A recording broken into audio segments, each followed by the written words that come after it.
There's really only like 6 channels in the world. If you think about how are the ways you find out about stuff, you hear from a salesperson, some partner brings you in to enable you to do something. You do a Google search, or there's some content or inbound, paid ads, or maybe you hear about it from an influencer. I'll say categorically, the best growth people I hired and managed in my time at PayPal had no marketing experience, had no product experience at all. Ready to go?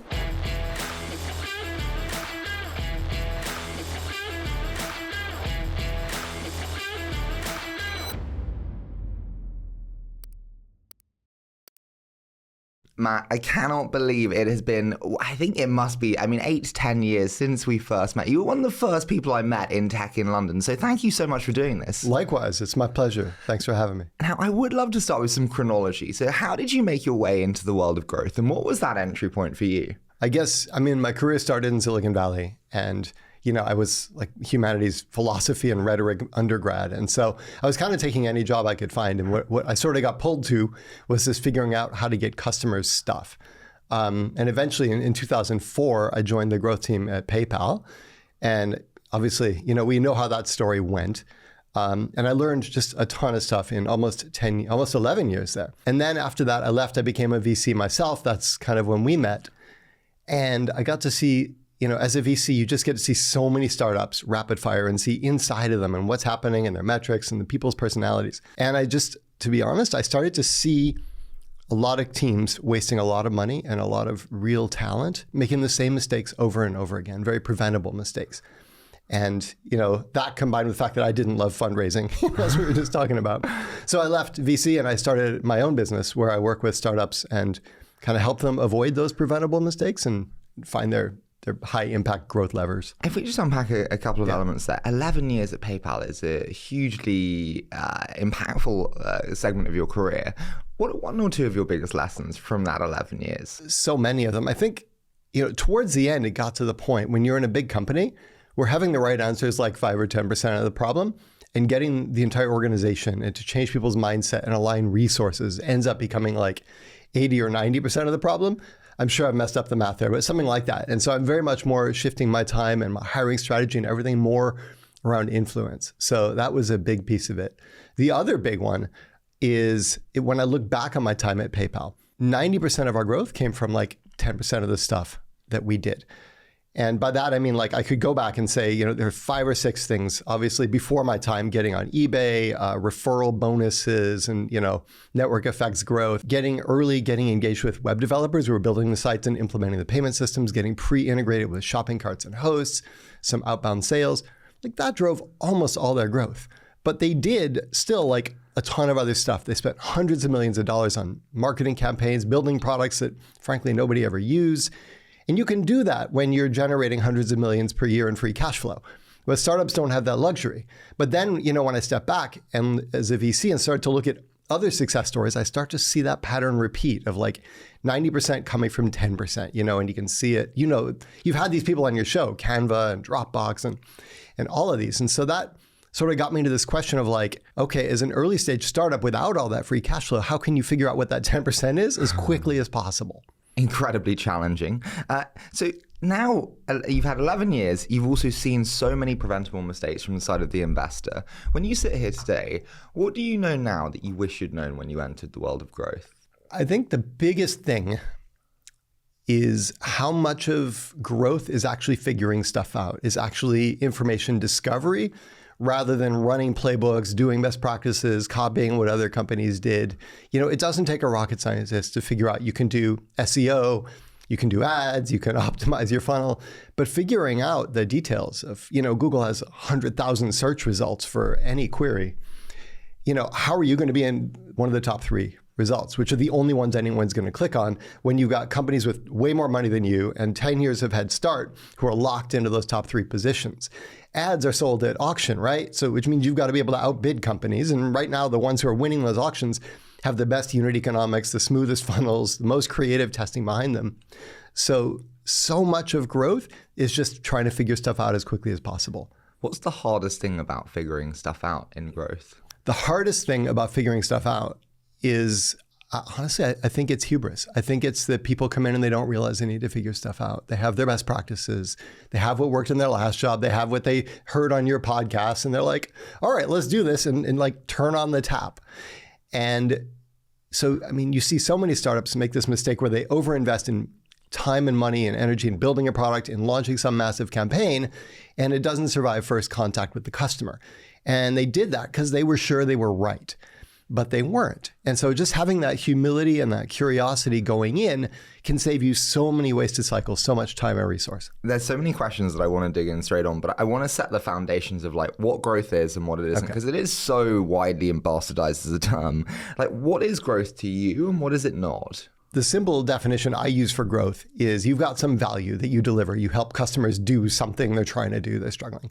And growth is the ability to find customers and help them understand the value that you're going to deliver to them and get them to use and love your product or service. And the way that's sort of different from traditional job functions like marketing or product or sales is kind of different in three ways. First of all, most of the time with growth, there's no playbook. So, if you're marketing dish soap at Unilever and you hire someone from Procter & Gamble, like they're going to walk in, they're going to know 90% of the job. But you're creating a product that no one's ever sold before, maybe even a new category. So there isn't a playbook to do that. And that brings me to the second thing, which is that you're trying to sell a product that nobody's looking for. And again, maybe a category no one's even looking for. So you've got to figure out, who is this customer? What is it they're struggling to do? What do they think they're looking for? Where are they looking for it? And so you can turn up there and look like that thing and answer those questions that they're going to have. And the third piece that's really different is it cuts across disciplines. If you're in finance or sales, you can mostly just like do your job and not have to worry about engineers. Finance, yeah. And so growth leaders and growth teams have to be, and everyone on your podcast has said this, but they have to be super cross-functional and really good relationship builders and able to help the other people around them be successful. So the most challenging question for you to answer, but given the multidisciplinary nature there, as you said, and the element of there not being playbooks and figuring stuff out, is growth an art or is it a science?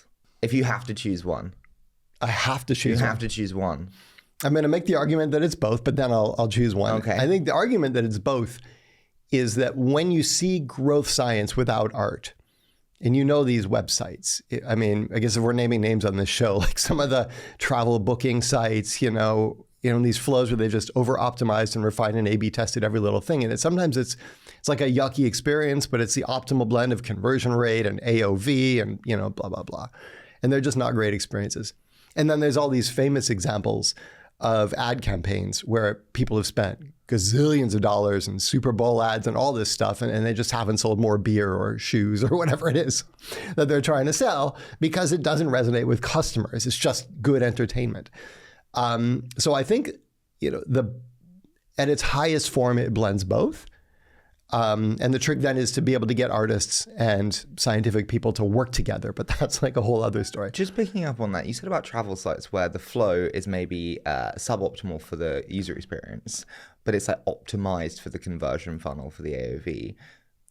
Does user experience not correlate to the highest AOV and the best conversion funnel? Like, do you see what I mean? Can they be at odds? Yeah, I think that's a really important misconception, actually. It's a huge false dichotomy there. So a lot of times you'll get the best customers in situations where you're actually introducing friction into the funnel.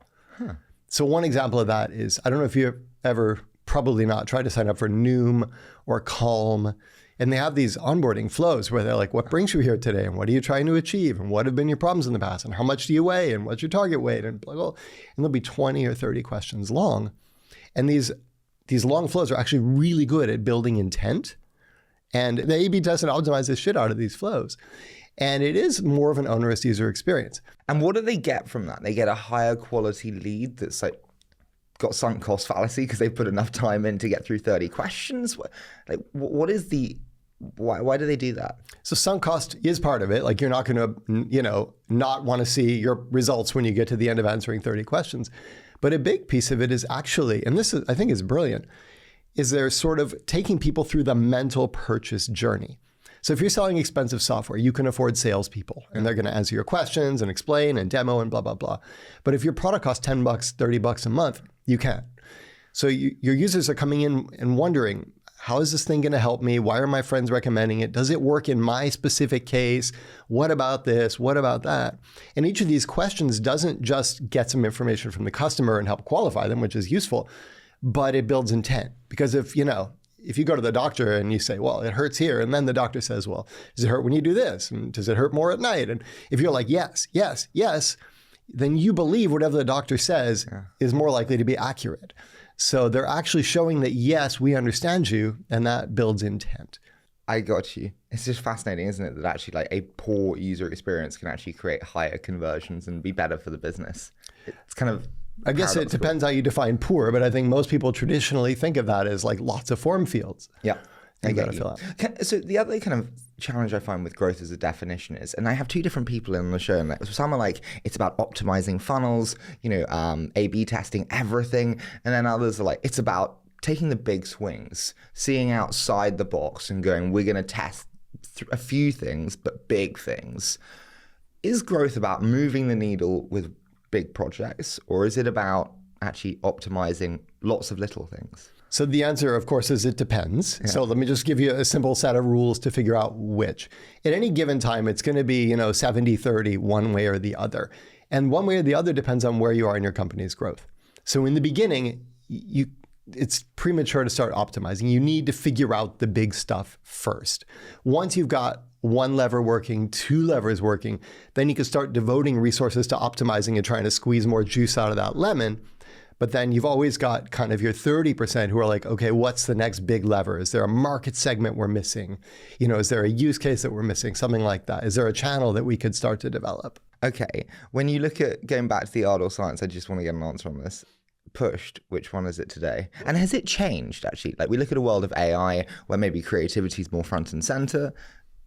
What is it if I push you? I mean, if I were running a company and you had a gun to my head and I had to choose one, I'd say science. Because science without art can deliver business results. And art without science, just if it does, it's very rare and exceptional down to luck. It just doesn't. Okay, so science without doesn't. When we think about data versus intuition there, that kind of gut feel, can you take me to how you think about how the best growth leaders act on data versus intuition and what's worked for you? The best growth leaders understand if they possess a knowledge base to start to be intuitive. So it's easy to walk into a room, and the highest paid opinion, the alpha in the room is going to spout all their intuition, all their opinions, and they could be right or they could be wrong. ChatGPT will just very confidently tell me things that are patently scientifically false, right? So you get to a point to have good intuition when you understand the growth as a system in your business. And that has a few parts. You need to understand the customer's context. Who are we selling this to? Where are they stuck? What are they trying to do? What do they think they're looking for? Where are they looking for it? And then you understand sort of your growth model mathematically, and you know where are the biggest points of leverage where you should be focusing for the maximum impact. And once you have, and then you know your business and your capabilities and what you're good at and can be great at and what you can't. Where does a growth model actually start, Matt? Like I think so many people will listen to this and so many founders listen and they'll be like, oh yeah, it sounds great. Step one. I've got a company today, we sell accounting for SMBs. Where do I start on my growth model? Because I don't really have one.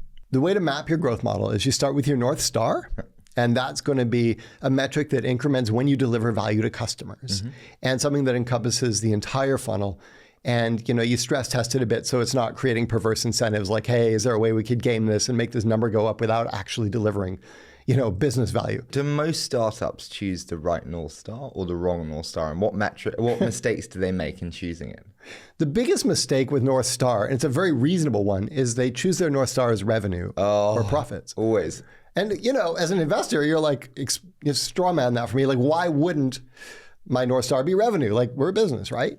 And the problem is at early stage or at any stage, but there's so many ways to deliver revenue without actually delivering customer value. And as an early stage startup, decreasing password sharing or bundle or upsells, things like that, they'll make you a little more money, but no one's going to hyper grow because they shut down password sharing, right?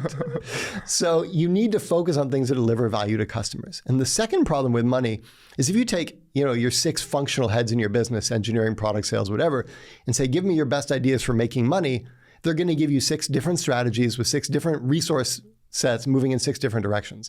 And a startup can't move in 6 directions. But if you tell your marketing person, your growth person, your salesperson, your engineer person, how do we get more weekly active users? They're going to have a productive discussion and they're going to be able to figure out how they each fit into that value chain. I always think that actually it should go back to like a user behavior, like number of sheets created, or do you know what I mean? Number of tables shared, number of whatever that is, because there's so many different ways. Also, like weekly active users, you could have people who use it like once a week for a month. If it's like an accounting solution, maybe end of month, doesn't mean they don't love it or not getting value. But it's just like the intensity of the usage. Yeah. Do you see what I mean? So I say, how would a normal customer behave if they absolutely loved your product? And how many of them are behaving that way? And track it in cohorts and make it go up over time. Do you agree with I think it's the Sean Ellis or the Rahul at Superhuman, which is like, if my product were removed, how many people would like be viscerally upset? I think that's a really good test of the strength of product market fit. Absolutely. Yeah. But you can have product market fit with 6 customers. And next year it's 7 customers and you don't have a business. So, it depends how much they pay. Can I ask you, when does the Northstar change? Or does it change? So the time the Northstar would change, first of all, in the beginning, sometimes before product market fit, you're just still figuring out how you deliver value to customers. Yeah. And when you learn that actually it's something fundamentally different, then you might want to change your North Star. Do you think you should be figuring out how you deliver value to customers? I don't mean that badly, but like, we start companies to solve problems. Figuring out how you deliver value, well, the whole point is I started my accounting business to make it easier for SMBs to do their finances. Okay. Like, surely you solve a problem because you know the value you want to deliver. Do you know what I mean? But it's going to end up being more granular than that. If you grabbed 10 SMBs and said, hey, how can people make, managing your finances easier for you? You get 10 different answers. You would. So they're looking for a really specific help at, and they may end up using all your features, but they're going to sign up for a thing. Yeah. There's some specific thing they're trying to do in a specific situation. There's spreadsheets and Xero and whatever is coming up short. And you've got to figure out what that really specific thing is. Mm-hmm. I get you. Okay, so there's times in the beginning when we're kind of figuring it out. And then when we set it, is there a time post setting it where it's like, it might be time to change that? First of all, if you learn something about your customers and it's actually wrong, we think, accounting software, we think that they were signing in to like log expenses, but in fact, it's mostly about filing quarterly VAT returns. And people who log expenses don't retain, but people who file quarterly VAT returns do retain. So that tells you, okay, we're looking at VAT returns filed as our North Star. And that's a much lower frequency. That's a quarterly rather than a weekly active user cadence. The other one is if you just spawn a second business line that's different. Like Amazon's North Star from 1996 was repeat purchases. Obviously, AWS has a different North Star, right? It's going to be something around server usage or cycles or something. Yeah, I get you totally. Okay, so we have that North Star metric. We know when to change it. How do we align teams around it? I'm a big fan of questions because, if you tell people things, you don't have children yet, but if you tell people things, they may or may not listen. But if you ask them questions, it forces them to think. So once I have it, explain the North Star to the whole team, I have each manager go around and ask each person, explain to me how your work impacts the North Star. And they're going to, because they have to think at that point, and then they're going to tell you something, and they may tell you something you didn't know about them or their job function or their business, or you may realize they're missing an important piece of context about their business. So that usually leads to a really productive discussion. Yeah, and then after that, I'm like, okay, given that string of connections of you to the North Star, which could be 2, 3, 4 orders removed, what's the most impactful work you can be doing this quarter to move that number? You mentioned before about seeing so many preventable mistakes when you're a venture investor. And I wanted to dig in on it, but I was like, no, let's do the definitions of growth first. What were the biggest preventable mistakes? Because I see revenue as the North Star metric is one of the biggest that I see. So I guess, see how much we want to dig in on this one. But it's sort of like, I don't know if you're familiar with Anna Karenina. Yeah, I love Anna Karenina. Okay. So, there's a section in the beginning where you're right in the first page, actually, where it says, happy families are all alike, but each unhappy family is unhappy. And as a VC, you're smiling because you know that successful startups are kind of all alike. They have the market fit, they have the amazing founder, they attract talent, this. Uh-huh. And unhappy families, there's just a million ways a startup can go pear-shaped, and you've seen them all. And I sort of boiled it into 3 patterns. And I'm curious if this resonates with you, but one group, and this tends to come back to sort of the founder's DNA and their personality style. Some of them are overthinkers. and they just spend too long debating, measure twice, cut once. Sure. And the most common profile for that I find is actually people who've been in large organizations for long periods of time, but actually have never been a founder. And we can even say consulting or investment banking organizations if we want to be more specific. Sure. I find investment bankers actually have a faster velocity than strategy consultants. Yeah, strategy consultants. And honestly, the slowest executors are the VPs of product from big company. Yeah. Who've never been a founder before. And they raised 5 on 25 from Andreessen and they have 3 years of money. And it's just the speed is not there. With all that money, you don't need to be fast. You can hire people and build teams. Sure, 100%. So that's one. So there's 3 patterns. One is overthinkers. One is underthinkers. And these people, they have a bias for action, and that's great. So they build something based on their sense of the market. And, of course, 99.9 out of 100 times it doesn't work. So they build the next thing, they build the next thing, they build the next thing. And the problem is the solution set and the market you're playing in is so broad, you just can't brute force it. But each time you build something else, you're making the product more complex, you're making the experience more complex, you're making the organization more complex, you're making the sales process more complex.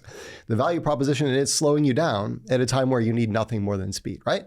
So you got your underthinkers. And then the last type, and I think this is also close to what you're talking about with your VP of product, are these hire and delegate types.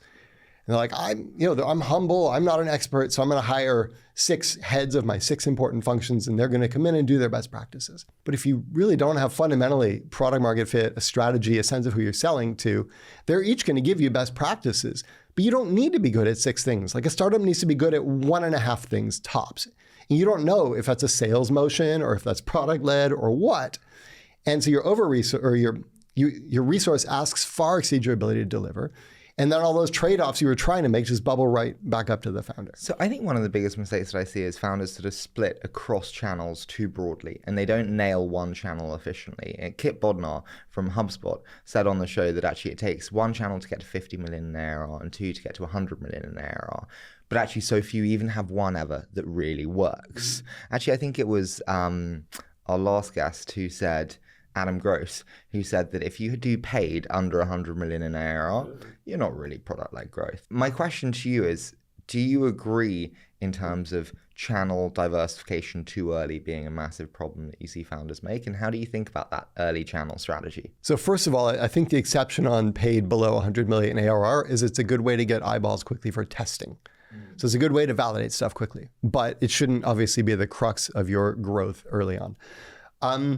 The channel thing, I think people overthink that a little bit too. So obviously, let's try them all and see what sticks is not efficient, because none of them are going to work the first time you try them. Sure. Or Facebook will work a little bit in the beginning because they want to get you to spend more money, but pretty quickly, as you try to scale, your unit economics will deteriorate, or Meta, whatever. But the truth is, so first of all, it's kind of a false distinction, because most successful businesses end up using some combination of this sort of post hoc hierarchy of channels we put on it. Like your business, right? Is it an influencer business? You bring on someone famous and their audience starts to follow you. Sure. But it's a content business, right? Because you're creating all this content, it's going to rank for search, people love it. So there's going to be all these sort of, and then it's a network effects business as well, because your influencers bring in their networks and blah, blah, blah. So it's kind of a false distinction. But there's really only 6 channels in the world. If you think about how are the ways you find out about stuff, you hear from a salesperson, some partner brings you in to enable you to do something, you see some ads, you do a Google search, or there's some content or inbound, paid ads, or maybe you hear about it from an influencer. Yeah. That's really kind of it. And then if you're in B2C, you probably can't afford salespeople. Partners probably won't make sense. So it's even a shorter list. And you can just sit with that list in an hour with your co-founders and whittle it down. If there's no one's Googling anything related to your product, you're not going to do SEO. If your unit economics are tight and you have a long payback cycle, you're not going to do paid. You can pretty quick, if your product isn't expensive, you can't do sales. So if you just take these 6 channels and cross off the 4 or 5 that probably don't work, you've got your channels. And that's 1% of the challenge. 99% of the challenge is getting it to work, because each of these channels is hard. We talk about Google, ranking in the top 3 for anything these days is going to be very hard. Paid ads are sold at auction, so you're going to have to outbid people who are spending $100 million and have huge teams who've been optimizing this for decades. Sales, outbound, how many sales emails do you get in LinkedIn messages, and how many of them do you ignore? So really doing the experimentation to refine and get a channel or a combination of channels working is really where people should spend their time, not, as you said, trying the checklist of different ideas. The thing I find funny is content. Everyone now moves to content. And they're like, everyone has a fucking podcast. And I just find it so funny because it's like, you will have to do 200 shows. No one will care. You will not make any money. And then you will also have no proof that it works still. Good luck. And everyone's just like, it's just so funny for me. Because the other thing that's really hard, I find with a lot of channels is it takes a long time and you often don't have data knowing it works. You almost just have to suspend disbelief and say, but it could work. Do you know what I mean? I mean, that's the whole entrepreneurial journey, right? It's not like, I know you're a runner. Like, it's not like you practice every day and you get a little bit better every day. And after a year, you've cut 30 seconds off your mile or whatever. It's like nothing, nothing, nothing, something, nothing, nothing, something, something, nothing, nothing, bang. And yeah, that's an emotionally very hard journey to get used to. Yeah, it's tough in that way. Okay, I do want to say, in part of the book, you mentioned a locksmith moment. I just wanted to unpack what a locksmith moment was for startups and how you think about it. The locksmith idea crossed my mind. It was this early in my time at PayPal, and I was living in San Francisco in like a gated apartment complex. And one day I walked home and I got to the gate that led to the courtyard to all the apartments, and there was a sticker over the lock. It said 24-hour emergency locksmith, and it had a phone number on it. I thought, this is a clever locksmith. She could have bought ads, on public transit or, sponsored podcasts. I wouldn't have remembered. But she figured out where I'm going to be. And when I suddenly realized I need a locksmith more than anything else, which is locked out of my apartment complex because someone squirted glue in the lock because it's San Francisco, right? And I thought, okay, that's the key. So every successful startup finds this kind of exact moment of highest need and figures out a way to insert themselves there. Is finding people where they need it the most the key? Like, can you create demand from nothing, like from synthetic air? Do you know what I mean? Does that make sense?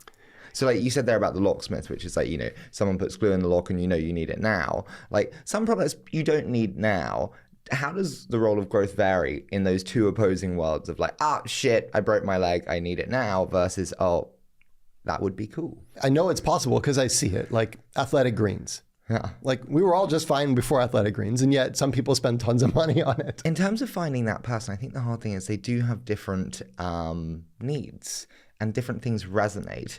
What are some lessons on what works in terms of the messaging that you use? Because for one person on athletic greens, it might be recovery, and for other, it might be optimal brain function or whatever that is. How do you think about effective messaging in a more horizontal product? So for a very horizontal product like Airtable, it's really hard, but you're going to find initial use cases and you're going to kind of start there and expand. But if you came to me with your startup and said, we have this product, we need to find our customers, I start by kind of using survivorship bias on our side. So I'd say, let's find some people who actually did sign up for your product and assume that whatever they think you do for them, that's the thing your customers want. And then I go and start to interview those people. And we use a jobs to be done interview technique, which kind of gets to the core of like, what was their problem and what were they trying to achieve? And what they're trying to achieve, I say like a good headline on a landing page completes the sentence, now you can. So I'm trying to do this and now you can, close out your quarter in minutes, not days, or whatever it is that they're trying to do. So then I'm going to do those interviews. I'm going to find out the different now you cans, the different outcomes that people have. And then, if I've got 10 or 50 customer interview transcripts, now like what I used to do is just read through them and I'm looking for the verbs. Now you can use a large language model to do that. And it's like pull out all the verbs, all the outcomes of what people are trying to do. And then I've got a shorter list. And then sometimes I'll mock those up as home landing pages and show them to people. And like, what do you think that means? And what will that enable you to do? Or the other one is just very quickly, like in a week for $500, you can just test a bunch of ads. So you have one ad design and 6 different now you can headlines, and you show it to like a lookalike audience or a highly selected target that looks like your customers. And these ads won't be profitable. That's not the point. But the point is you can test half a dozen, 6, 12 messages in the space of a week against your audience and see what gets them to click. I'm so pleased that you said that about kind of really almost kind of the importance of the testing process to find product market fit. Because everyone on the show says when it comes to timing of hiring a growth lead or a growth team, post product market fit. It's always post product market fit. And then there was one guest who said, no, you actually sometimes need to create demand to understand what product market fit is, to understand what resonates, And so you should hire them pre-product market fit for those reasons. Where do you sit on when is the right time to hire growth? Okay, so I'm going to contradict what a lot of your previous guests have said. Great. Fantastic. And the reason I'm going to do that is because your previous guests, eminent as they are, work for companies like Shopify and HubSpot and Segment, and they have gazillions of dollars and they have huge budgets and they have brand appeal. The best growth people in the world would be thrilled to go work for those companies.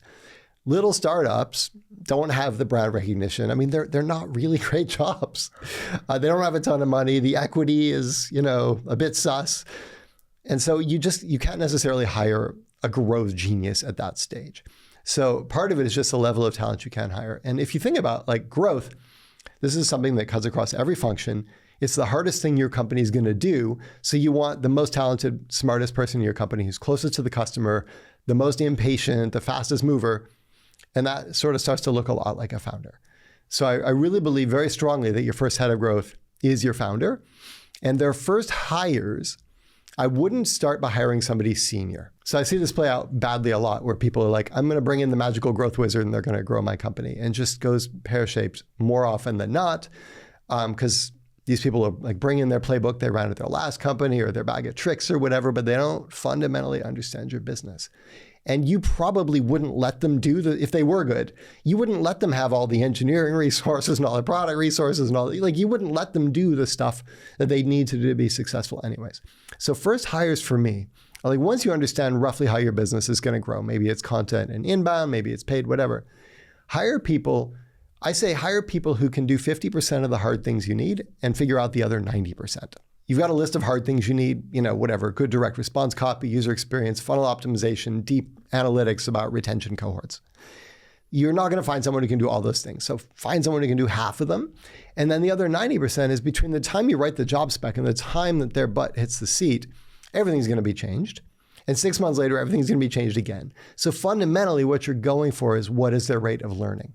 So I'm looking fundamentally for bright generalists who can do some of the things I need as my early growth hires, with the idea that if these are really talented, bright people, hopefully someday one of them will be able to grow into my head of growth. Okay, so we're going to go through the process. I'm an angel investment of yours and you're going to advise me. Okay, so I've got that person who kind of knows 50% of the core skills and then they can learn and adapt fast enough.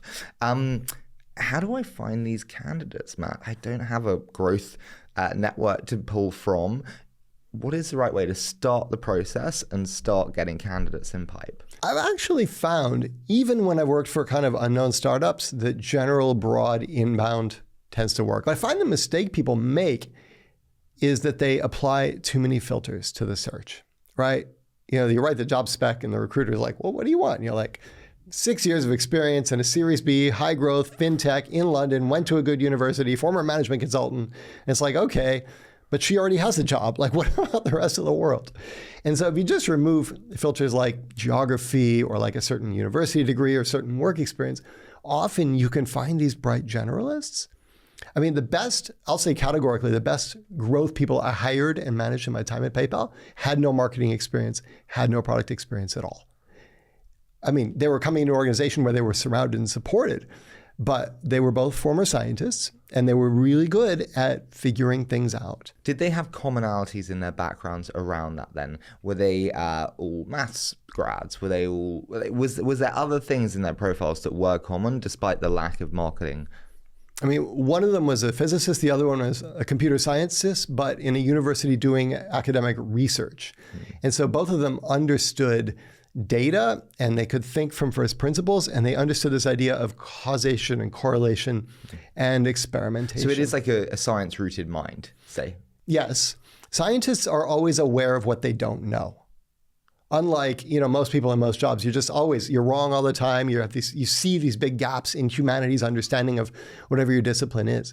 And you've got to come into a startup with this assumption that you only know 10% of all the stuff you're going to need to know for this to be hugely successful.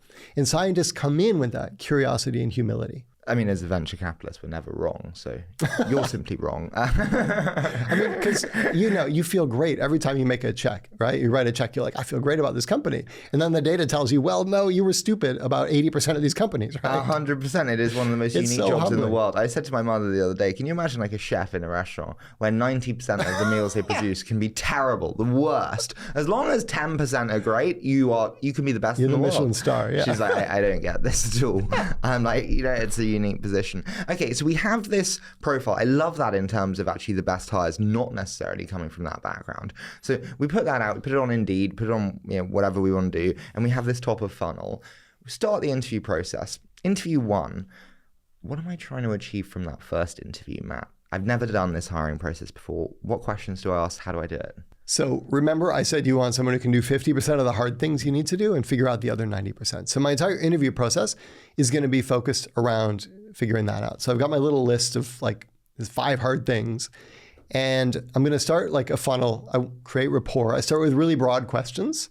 What are you great at? What's your favorite work to do? What would you rather delegate? By their answers to that, I can already start to tick off things on my list where I'm like, okay, it's obvious they can do this. I'm not worried about their ability to do that. I'll end up with 1, 2, 3 things where I'm not sure they've got it or not. And then I'll go deeper into questions about that. And those are going to be questions typically that don't have a clear right or wrong answer, but are important. So marketing attribution, how do you think about, first click versus last click, and how to learn and spend your money wisely? Or, talk me through how you think about how you'd break apart a retention problem, or whatever. How do you get resources from a department where you don't have any official authority over them? Whatever that thing I think they're going to need. I usually use question pairs and talk me through it and tell me about a time when, who does this well in your opinion and why, things like who do you follow, who do you copy, things like that. And then the other questions are really around that 90% of what they're going to need to figure out. So I'm trying to figure out literally, do they have a growth mindset?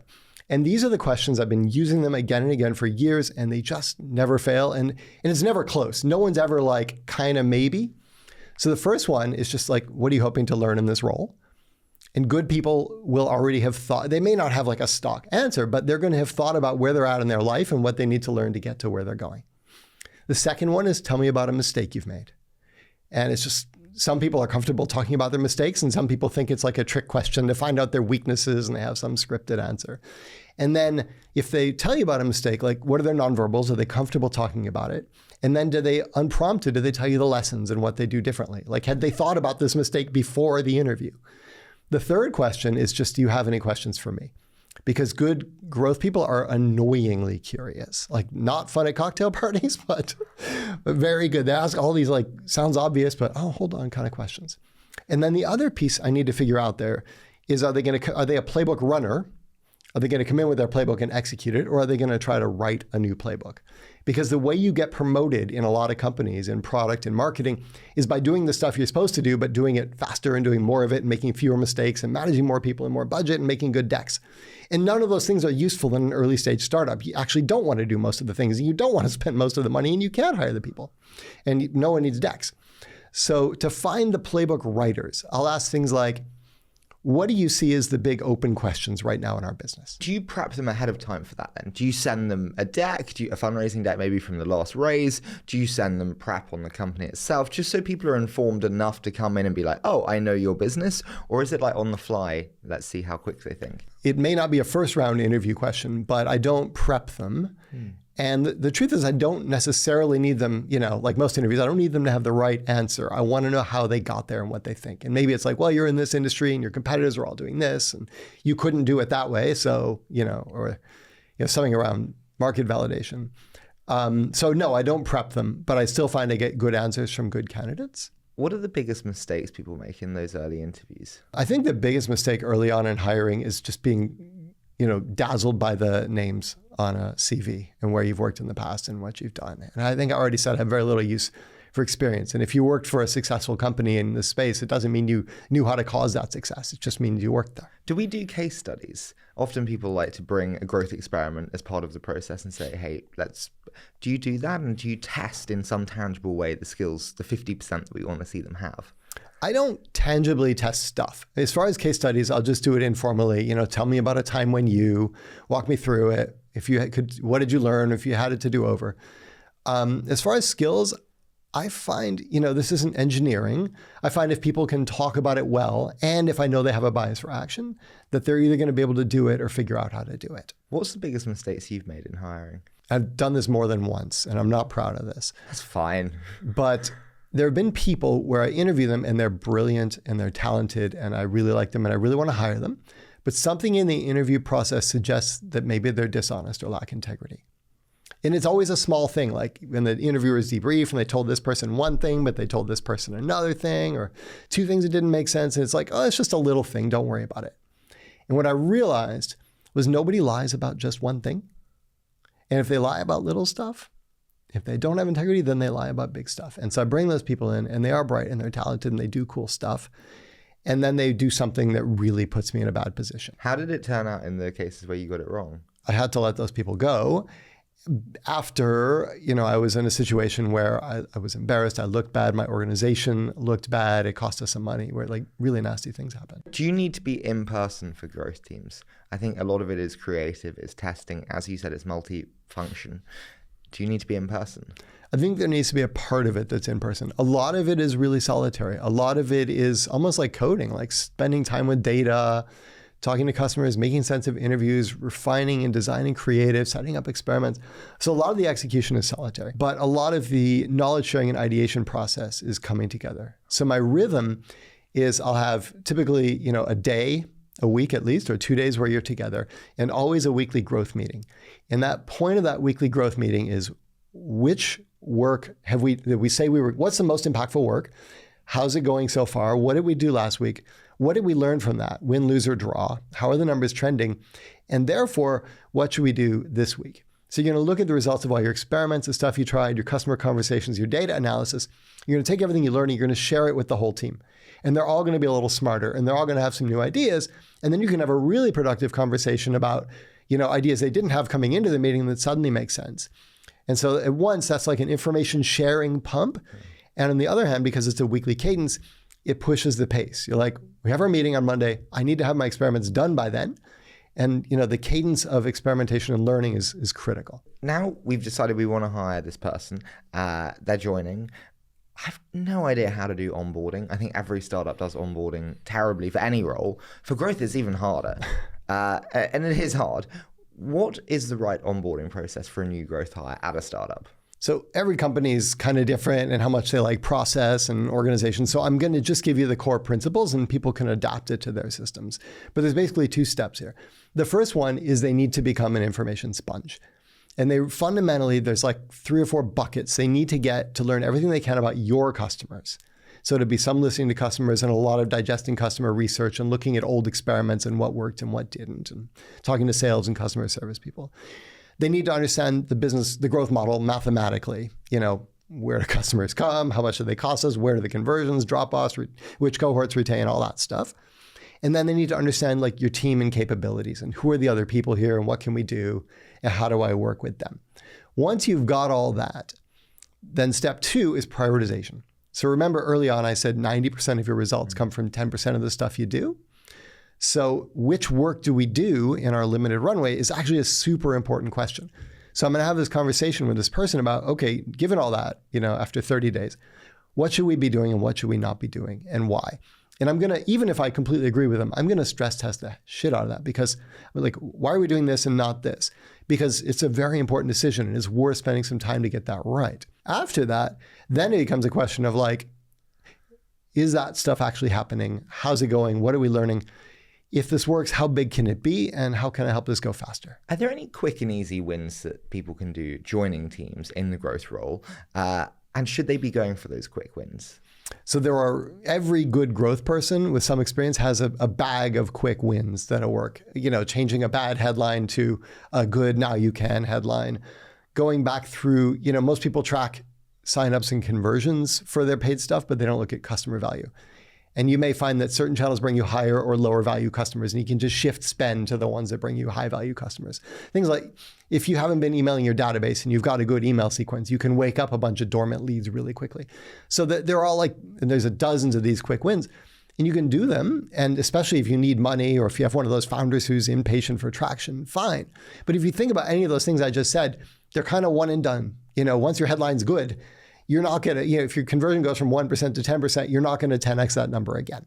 Sadly. So that's where eventually there's just no getting around kind of doing the fundamentals. How quickly do you know when they're not great or if they're not good enough? I always think, actually, in most roles, it's about a week, which is why I try and pay people to take a week off their job beforehand. And I say, hey, Matt, it's a big decision for you. Let's pay you for a week, join for a week in kind of quiet, and we'll see if you like it. And I put it on them as like a for you can see if you like us. But I think in a week, if someone's good. I think that's a really good approach. Any way you can sort of try before you buy it works well. But yeah, I think it's pretty obvious right away. The bad candidates come in, bad with people, all output, no input mentally.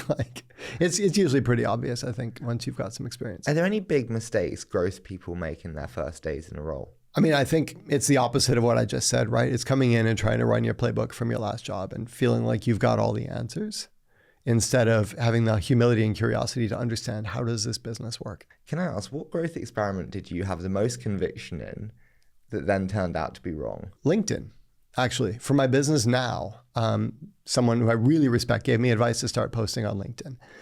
As like a way to build my list. And I was really dismissive of it. I don't remember why, but I just didn't like the idea at first. But I respected this person enough. And I was like, you know what? I'm writing these weekly emails anyways. I might as well turn them into LinkedIn posts. And I started doing it. And just like you said, like nothing. And eventually like one started to get some traction and then nothing. And then one got a lot of traction and it really snowballed. And it turned into, kind of my main source of new subscribers to my list now. But I was completely dismissive of that at first. Is subscribers to your list the Northstar metric for your business? No, it's just a funnel driver. The ultimate Northstar metric for my business is how many startups can we help? Okay. Can we properly, positively impact? Okay. What have been some lessons in the LinkedIn building? You know me, I love content. Yeah. Like any big lessons for you in building the LinkedIn following? It's humbling because I have all this stuff that I think is amazing and some of it doesn't perform and some of it does. And I'm always surprised. Often the more intellectual stuff I find doesn't perform. I will often tweet stuff about kind of, temporal diversification of different venture vintages and people are like, no. Your stuff is amazing. But then, you tweet stuff about like perseverance and grit. Poof. It goes crazy. Yeah, exactly. I think there's something there. Like, if I look at people's most successful LinkedIn or Twitter posts, a lot of times there is some emotion. There's a human story in there, even if there's some data. Final one before we do a quick fire, which is like, what's a growth loop to you? Everyone always says on the show about growth loops, and everyone has very different definitions. We talked about kind of that kind of channel leading to core base and whatnot. What is a growth loop, and how do you think about how startups should think about it? I mean, fundamentally, it's any positive feedback loop anywhere in your business. It basically means if you like go to sleep and stop doing it, it keeps running itself. So that could be a classic thing like a referral loop.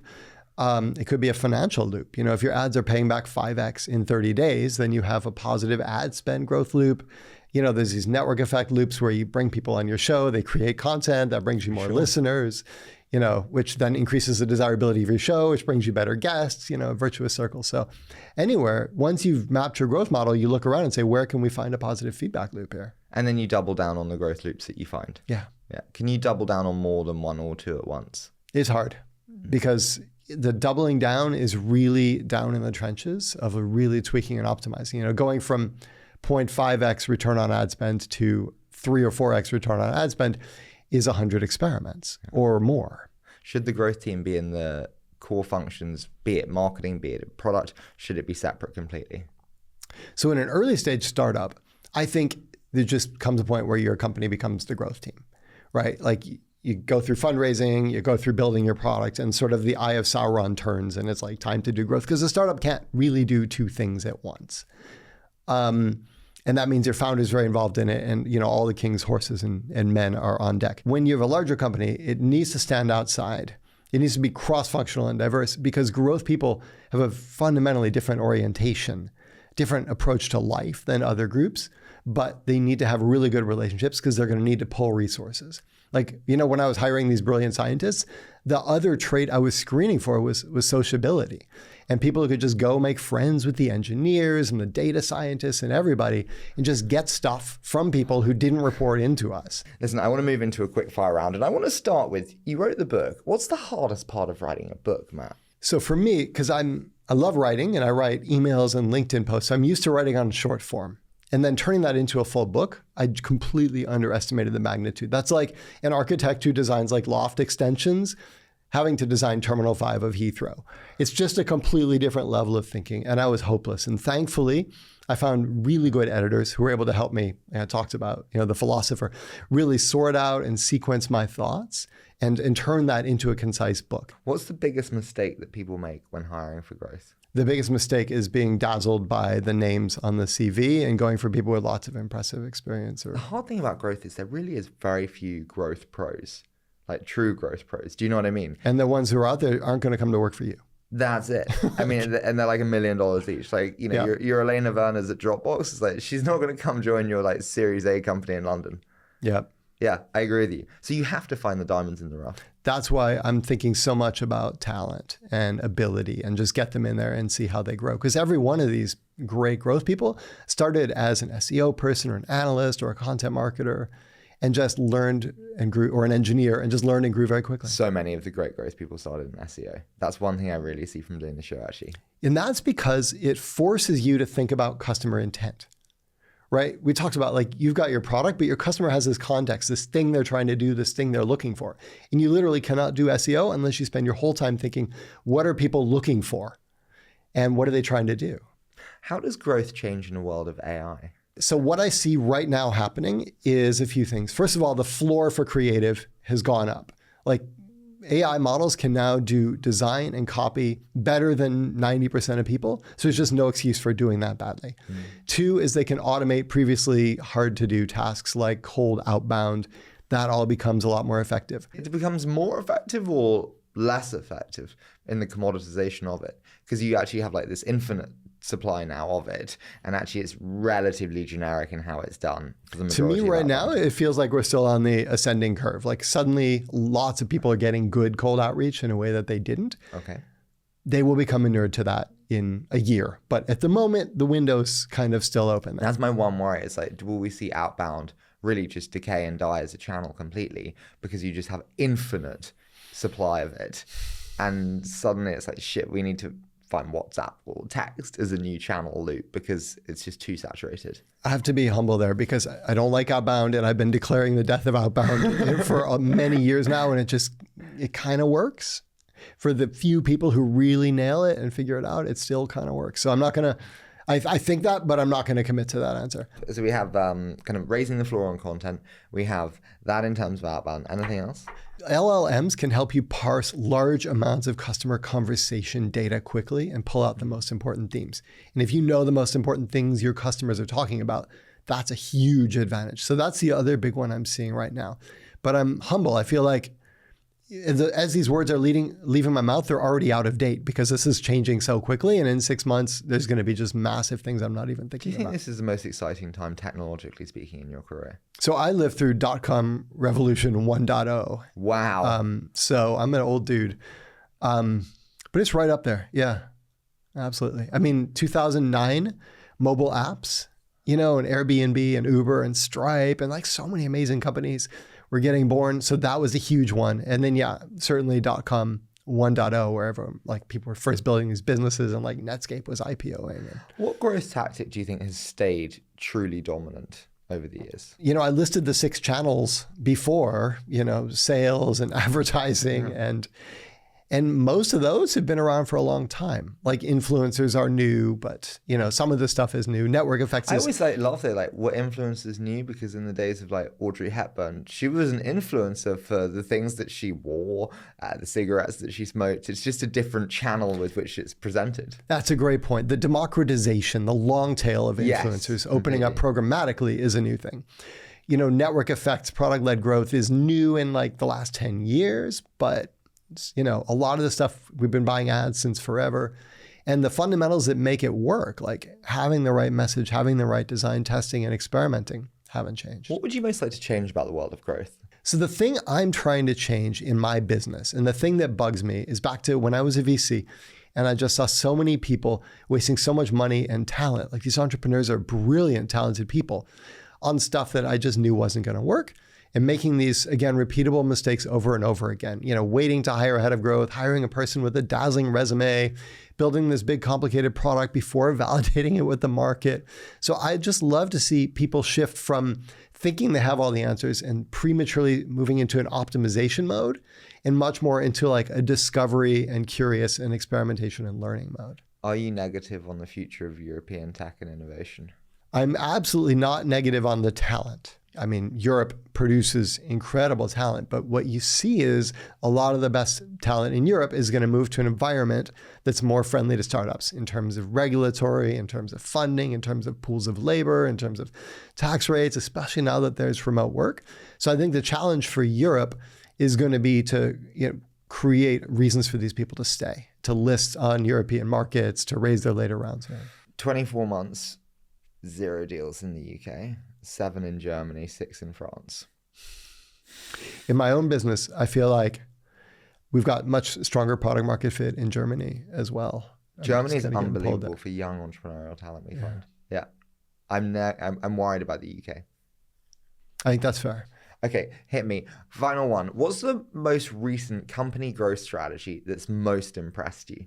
So one thing that is happening new that seemed last couple of years that I can't believe more companies are not doing. And this, I mentioned it earlier, but if you go to some of these sites like Calm or Noom, they have these long convoluted onboarding flows that do a really good job of roping people in, getting them through the whole kind of information journey and building intent.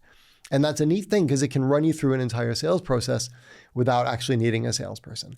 And to me, that just seems like the most obvious thing in the world for B2B companies to do, for anything where customers maybe are only thinking about the problem and there's like 8 steps to thinking about your solution, or, we just need to move them like a considered purchase, non-impulse buy. Just seems like the most obvious thing to start to adapt those. Matt, I've loved doing this. As I said, it's been so long since I mean, it was like 8 years ago since you were on the show last, no? It's great catching up with you. It's so You're nice so to see curious. You look the same. I look older. Thank you so much for doing this. You have facial hair now. I know, I have facial hair. I actually have wrinkles. This is what venture does to you. Fuck. But thank you so much for doing this. My pleasure, Harry. It's great catching up.